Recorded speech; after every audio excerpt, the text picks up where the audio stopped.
எல்லோருக்கும் வணக்கங்க. எல்லாம் எப்படி இருக்கீங்க? என்னோடய வீடியோஸையும் எல்லாரும் பார்க்குறீங்க. அதாவது நம்ம சொந்தங்களா நீங்களும் என்னை சேர்த்துக்கிட்டீங்க அப்படின்ற மாதிரியேவும் என்னோடய வீடியோஸை பார்க்குறீங்கன்னு எனக்கு ரொம்ப சந்தோஷமாக இருக்குங்க. அந்த சந்தோஷத்தோடையேவும் நான் இந்த வீடியோவை ஸ்டார்ட் பண்ணுறேங்க. நான் இப்போ கோழிக்கு மீன் கழிவுகள் தாங்க போட்டுட்ருக்கேன். என்னடா மீன் கழிவுகளை பச்சையாக போடுறாங்களே அப்படின்ட்டு உங்களுக்கு ஒரு டவுட்டு வருங்க. ப்ளஸ் ஒரு அருவருப்பும் வரும்னு நினைக்கிறேங்க. அப்படிலாம் இருந்தால் நம்ம கோழி வளர்க்க முடியாதுங்க. அதை பற்றி தாங்க இந்த வீடியோ. ஆமாங்க, இது அனைத்துண்ணி பறவை தாங்க. நாட்டுக்கோழின்றது எல்லாமே விரும்பி சாப்பிடுங்க. நம்ம தானியங்கள் மட்டும் கொடுத்தா அது நல்லா ஹெல்த்தியாக வளராதுங்க. இது மாதிரியும் கொஞ்சம் மீன் கழிவுகள், சிக்கன் கழிவுகள், அப்புறம் இந்த மாதிரி வீட்டில் செய்கிற சாப்பாடு மிச்சம் இருந்தாலும் அதுவும் போடலாங்க. இது பூரா அவங்களுக்கு ஒரு ரிச் புரோட்டீன். என்ன தான் நம்ம தானியங்கள், அதாவது கம்பெனி தீவனம், இது அப்புறம் நெல் இதெல்லாம் போட்டாலும் அதுங்க அனைத்துண்ணின்ற மாதிரி எல்லாமே சாப்பிட விரும்புவாங்க. நம்ம பண்ணைக்குள்ளேயே அடைச்சி வச்சாலும் அவங்க ஹெல்த்தியாக வளர மாட்டாங்க. அந்த பண்ணை கோழியை, அதனால தான் எல்லாரும் பண்ணை கோழியை விரும்புகிறதில்லைங்க. எப்படி தான் நம்ம பண்ணை கோழியை இது பண்ணி வளர்த்தாலும் அது நம்ம நாட்டுக்கோழி மாதிரி ஒரு ஸ்ட்ரென்த்தனாக நம்ம சாப்பிட்ட ஒரு மருந்தாக அந்த மாதிரி இருக்காதுங்க. நம்ம செயற்கை முறையில் வளர்க்குறது தாங்க பண்ணை கோழி. உங்கள் எல்லாத்துக்கும் தெரியும், நான் புதுசாக ஒன்றும் சொல்லலைங்க. இருந்தாலும் என்னோடய அனுபவம், நான் எப்படி கோழி வளர்க்குறேன் அப்படின்றத நான் எந்த மறைமுகமும் இல்லாமல் எல்லாம் ஓப்பனாக உங்களுக்கு சொல்லத்தாங்க ஒவ்வொரு வீடியோவும் போடலான்னு நினைக்கிறேங்க. ஏன்னா சிலருக்கு டவுட் இருக்கும், இதையெல்லாம் போய் கை வச்சு யார் எடுத்து இதையெல்லாம் போடுவாங்க, அப்படி போட்டு தான் கோழி வளர்க்கணுமா அப்படின்னு டவுட் இருக்குங்க. நானே அப்படி தாங்க நினச்சேன்.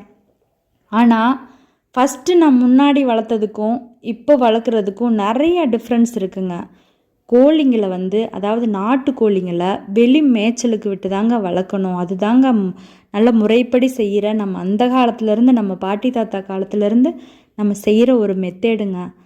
அது நம்ம என்ன தான் அடைச்சி வளர்த்தாலும் அதுங்களும் ஒரு ஃப்ரீடமாக இருக்க மாட்டாங்க. நம்மளும் தீவன செலவும் அதிகமாகும்.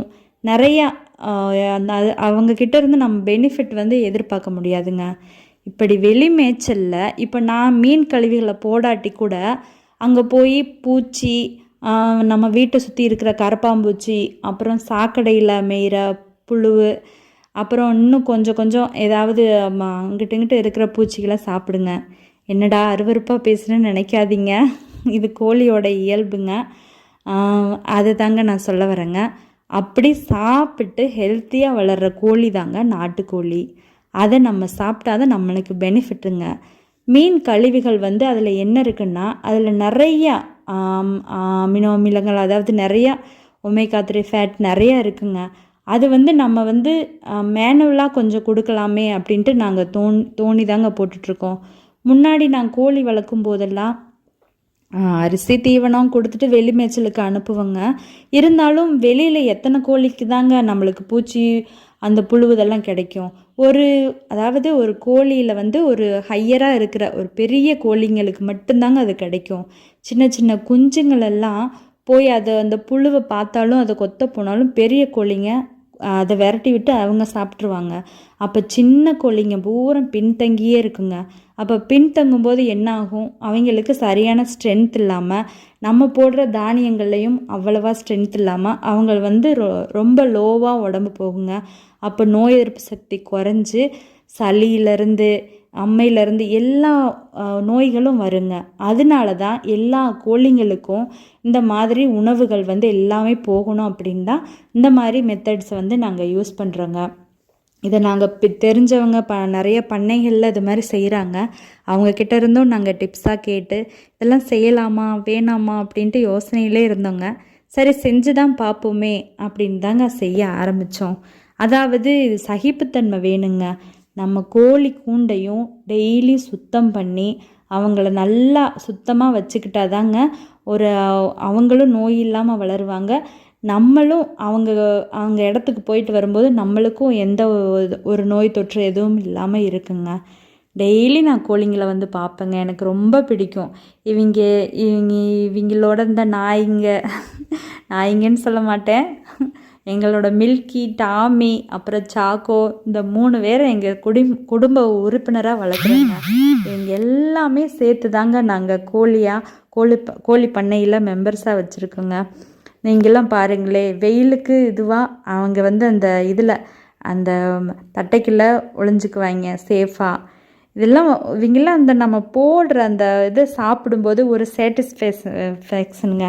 அதுக்காகடியே இவங்களுக்கு என்ன இன்னும் செய்யலாம் அப்படின்னு பார்த்து பண்ணுற மாதிரி ஒரு சூழலை வந்து இவங்க உருவாக்குவாங்க. நாங்கள் முன்னாடி வளர்க்கும் போதும் சரி, இப்பயும் சரி, நிறைய வித்தியாசங்கள் தெரியுதுங்க. அவங்களோட முடி கொட்டுற பிரச்சனை ஸ்டாப் ஆகிருக்கு. அவங்க ஹெல்த் க்ரோத்தை வந்து நாங்கள் லைவாகவே பார்க்குறோம். இந்த குஞ்சுங்கள் எல்லாம் அப்படியே முட்டையிலேருந்து வெளியே வரும்போது நல்ல பெரிய பெரிய குஞ்சுங்களாக வெளியே வராங்க. இதெல்லாம் நாங்கள் லைவாக பார்க்குறனால தாங்க இந்த மாதிரியெல்லாம் சரி வளர்க்கலாம் அப்படின்ட்டு நாங்கள் அதுக்கும் கொஞ்சம் டைம் ஸ்பெண்ட் பண்ணி அந்த மீன் கழிவுகள் இருக்கிற இடத்துக்கு போய் அதை எடுத்துகிட்டு வந்து போடுறேங்க. இந்த வீடியோ உங்களுக்கு ரொம்ப பிடிச்சிருக்குன்னு நினைக்கிறேங்க. அப்படி ஏதாவது உங்களுக்கு பிடிக்கலைனாலும் என்னை மன்னிச்சுக்கோங்க. Thank you friends. நம்ம வீடியோ உங்களுக்கு பிடிச்சிருந்துச்சுன்னா சப்ஸ்கிரைப் பண்ணுங்கள். இப்போ தான் புதுசாக தீவனம் வேறு அரைச்சிட்டு வந்தேங்க, அதை தான் உங்களுக்கு காட்டிகிட்ருக்கேன். Thank you friends.